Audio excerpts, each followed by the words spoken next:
2026 চনটোৰ শেষ দিন শেষ বছৰ বুলি বছৰটোৰ শেষ পৰ্যায়ত আমি এটা লগে ভাগে পিকনিক খাম বুলি আজি আহিছোঁ নিৰ্গেশ্বৰীৰ মন্দিৰৰ ওচৰৰ ফিল্ডখনত।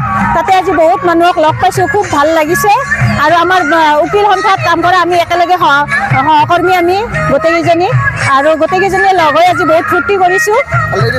লেডিজ পাৰ্টি আমি গোটেইখিনি আমাৰ ইয়াতে মানে নিজৰ মানুহবিলাকক আনন্দ আজি আৰু আমি নিজে নিজে ফূৰ্তি কৰিব আহিছোঁ আজি বছৰৰ শেষ বুলি।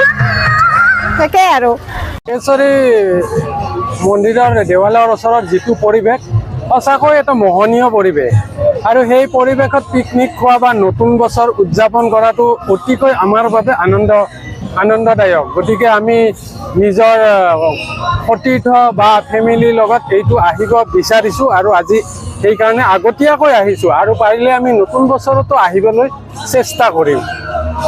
খাদ্য প্ৰস্তুতি এইবাৰ কি কি খাদ্য আনিছে?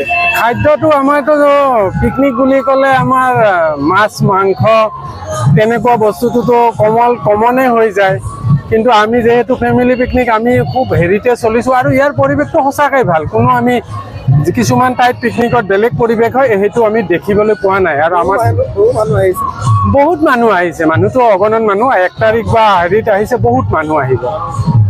1000মান মানুহ এতিয়া দেখিছোঁ আমি গোটেই মন্দিৰ বা ইয়ালৈ পৰিৱেশত। পিকনিক কি ক'ব? ডিচেম্বৰ পিকনিক আজি আমি গোটেইবিলাক লগ লাগি আহিছোঁ। আমিনগাঁও উকিল সন্থাৰ পৰাও আছে, গোটেই লগৰখিনি আহিছোঁ। ৰবিবাৰ আজি কি আনিছে? আজি আমি হাঁহ কোমোৰা, লোকেল মুৰ্গী, ব্ৰইলাৰ মুৰ্গী, তাৰপিছত চিলি ফিছ, চালাড, ভাজি, দালি গোটেই আছে। নিৰ্গেশ্বৰীৰ পথত বহুত মানুহ বহুত ভাল লাগিছে আজি। আমি লেডিজ পাৰ্টি লগত খালি বাচ্চা আহিছে 3টা। মতা মানুহ নাই? নাই নিজে আহিছোঁ।